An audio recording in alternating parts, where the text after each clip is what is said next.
Salve! Tudo bem, pessoal? Então, olha só, vamos comentar aqui o tragicômico empate do Corinthians com o maior time pequeno do mundo, que se chama Santos Futebol Clube, tá certo? Veja o respeito que nós temos pela equipe do Santos.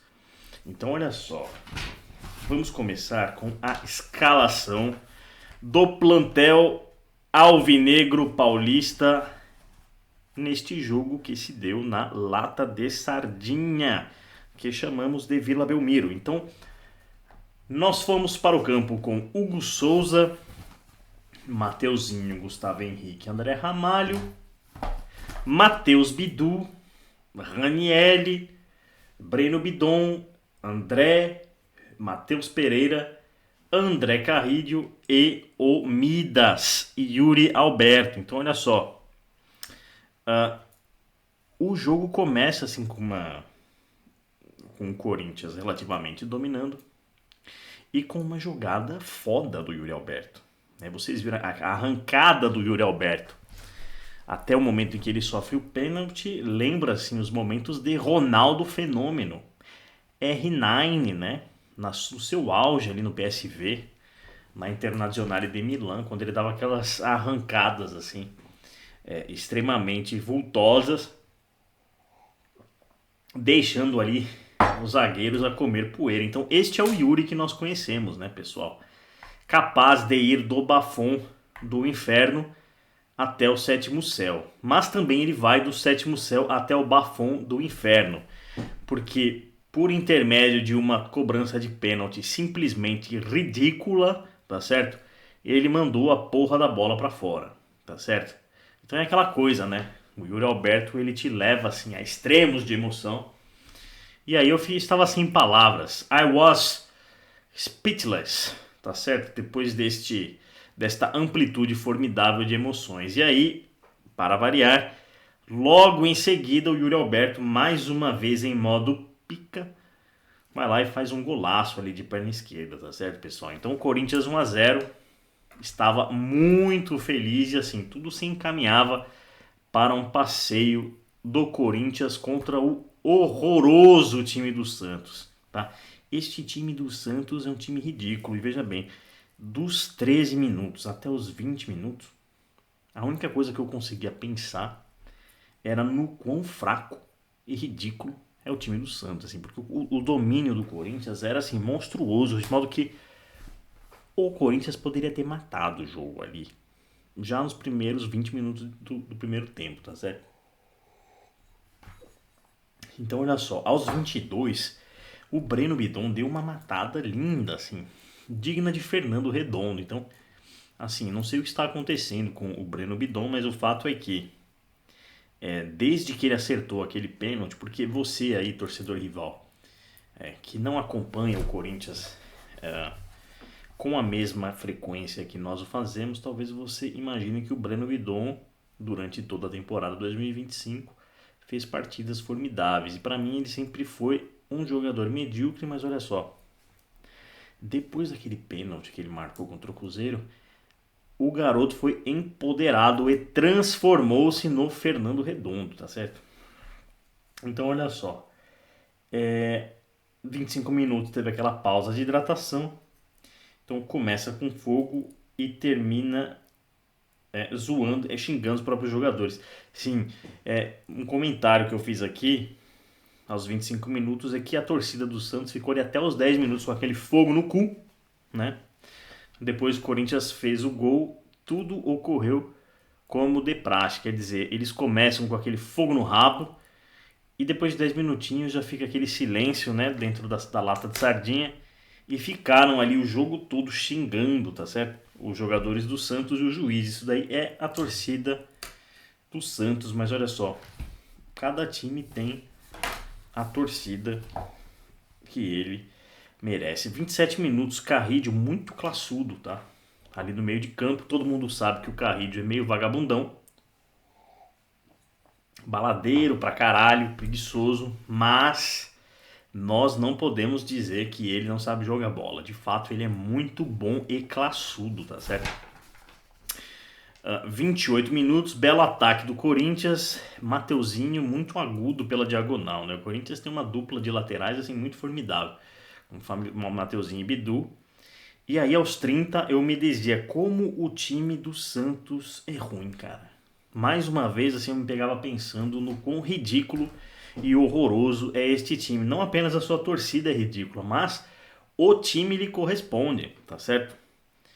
Então assim, eu já estava pensando que o Corinthians ia matar o jogo e ali aos 30 era um bom jogo para descansar. O Corinthians também não estava acelerando muito. Eu falei, ó, bom jogo para dar uma descansada nos jogadores, né? Time fraco, estamos ganhando, vamos meter logo um 2-0 ali. E o Corinthians dominante, assim, de forma altaneira. E aí, olha só, aos 31 eu vi ali que tinha uma faixa enorme logo atrás do gol do Hugo Souza, escrito assim: vai pra cima dele, Santos, né? Ou seja, você vê que tem a torcida do Corinthians que tem este mote, né? Vai pra cima dele, estimão. Você vê que o Santos é tão medíocre que até os incentivos dele, né? Os cantos que eles colocam lá imitam o Corinthians. Então, o que eu pensei, o Corinthians é o sol dentro do sistema solar do futebol paulista, que tem luz própria, e todos os outros clubes são insossos, apáticos e desprovidos de luz. Quer dizer que eles sempre vivem do Corinthians, tá certo? E imitam o Corinthians, querem ser o Corinthians, que é um time predestinado, tá certo? Então olha só, o Corinthians ali dominando o jogo, né? E aos 45 minutos teve uma falta ali que o Corinthians poderia ter feito, ter matado o jogo, uma falta assim muito próxima do gol. E que assim, foi totalmente desperdiçada ali pelo Mateuzinho. Ele teve até duas chances de bater a falta. E aí eu pensei com os meus botões, que falta que faz, né? Você ter um bom batedor de falta. É incrível que no futebol brasileiro hoje, você vê, não tem um batedor de falta, cara. Marcelinho Carioca ali, Neto, né? Porra, até o Chicão. Ali era caixa, com certeza, tá, pessoal? Mas assim, a quantidade de faltas que são desperdiçadas, assim, por falta de habilidade técnica, né? Por falta de, assim, habilidades primárias nos jogadores, assim, é uma coisa formidável. Então, olha só, aos 50 o Santos estava muito destemperadinho, como sempre, ali na Vila Belmiro, né? Aquela coisa de pressão sobre o árbitro, né? O time não consegue jogar, o Santos começa a querer bater e roubar, e a torcida reclama com o juiz todas as vezes que o juiz quer manter a imparcialidade e não deixá-los roubar. Então, assim, as faltas mais evidentes, tá certo? Cometidas pelos seus jogadores eram vultosamente contestadas pela torcida e pelos jogadores do Santos, que são, assim como aqueles do São Paulo, umas putinhas chiliquentas, tá certo? Então, olha só, aí o jogo começou a ficar quente. No segundo tempo, aos 57 minutos, tá certo? Um bom ataque ali com Bidon, Mateuzinho e Bidu. 59 minutos, o jogo começa a ficar assim muito desequilibrado, muito por conta da catimba santista, e o árbitro começa a distribuir ali uma caralhada de cartões amarelos. Aos 60 o Santos já começa a chegar de maneira perigosa na área do Corinthians, tá certo? E ali, aos pouquinhos e paulatinamente, o Santos vai se aproximando e, assim, tirando do Corinthians aquele controle que ele teve até mais ou menos o comecinho do segundo tempo, tá certo? E aí, num momento do jogo, sabe o que eu pensei, cara? Que o jogo do Corinthians e do Santos estava muito parecido com o do Corinthians e o São Paulo, né? Onde o São Paulo estava ali ganhando na Neoquímica e, assim, levando a coisa em banho-maria. E aí acabou levando o empate. Olha só, eu tive uma intuição, uma previsão do desastre que cairia sobre nós ali no final do jogo, tá certo? Então, assim, o Corinthians muito morto a partir do 78. O Dorival não mexia do time, o Bidon estava completamente morto, o Ranieri não estava mais fazendo porra nenhuma. E ali, olha só, no finalzinho do jogo tem uma falta vagabunda, tá certo? Que o árbitro deu ali na frente da área, que foi falta do jogador do Santos. Enfim, todo o lance foi uma catástrofe, porque ele deu vantagem primeiro pro Santos. O Santos errou o gol. Mesmo tendo dado a vantagem, o filho da puta vai lá e marca uma falta que simplesmente não existiu. E o ex-jogador de futebol, Gabigol, bate a porra da falta e acaba fazendo o tento num lance que para mim foi uma falha de Hugo Souza, tá certo? E aí, olha só,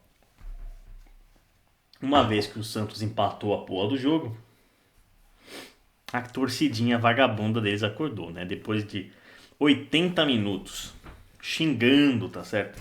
A própria equipe comportando-se de forma horrorosa, a torcidinha do Santos acordou ali na lata de sardinha, tá certo, pessoal? Então, derrota, né? Aliás, empate com sabor de derrota, e fica uma lição, né? Para nós, principalmente a de que o Corinthians não consegue matar nenhum jogo. Vocês já perceberam isso?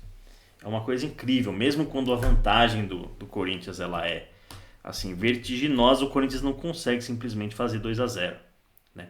Parece que a gente sempre vai viver ali na bacia das almas, tá certo? Eles simplesmente não conseguem. Olha só, a minha política é que até os 2-0 você tem que continuar atacando, tá? Essa política de fazer um gol, depois ficar levando ali nas coxas, sempre dá errado, tá? Os deuses do futebol sempre punem esse tipo de estratégia. Então era isto, né?